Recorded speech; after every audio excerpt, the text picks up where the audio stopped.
வணக்கம் மக்களே. வணக்கம். சரி, அம்மா வந்து வாங்கிட்டு வந்த இவர் வந்து இப்போ க்ளீன் பண்ண போகிறேன். இப்போ இந்த கல்லீரலை என்ன பண்ணணும், நல்லா மேலே இருக்கிற கொழுப்பெல்லாம் எல்லாத்தையுமே எடுத்துடணும். எதுவுமே தேவையில்லை, இதுவும் தேவையில்லை. இதை கட் பண்ணிடுவோம் இந்த இடத்துல.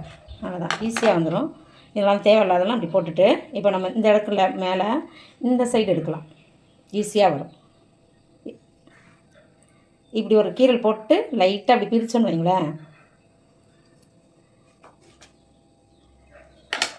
நான் இங்கே போட்டுறேன்.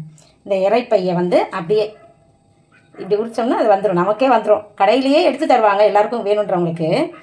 வீட்டில் மொத்தமாக வாங்கிட்டு வந்து செய்யும்போது இந்த மாதிரி நம்மளே க்ளீன் பண்ணோன்னா இப்படி பண்ணிக்கலாம். சூப்பராக க்ளீன் பண்ணிவிட்டு இதை நல்லா கழுவிடணும். ஒரு தடவை ஃபஸ்ட்டு கழுவிடுவோம்.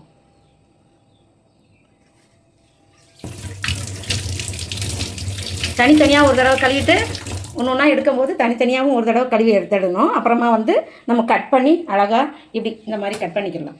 நம்ம எப்படி சமைக்க போகிறோன்னா இப்படி ரெண்டாக கட் பண்ணிவிட்டு வேணால் இன்னொரு பீஸாக கூட உங்களுக்கு சின்ன சின்னதாக வேணாலும் இப்படி சின்ன சின்னதாக நல்லா கட் பண்ணியிருக்கணும்.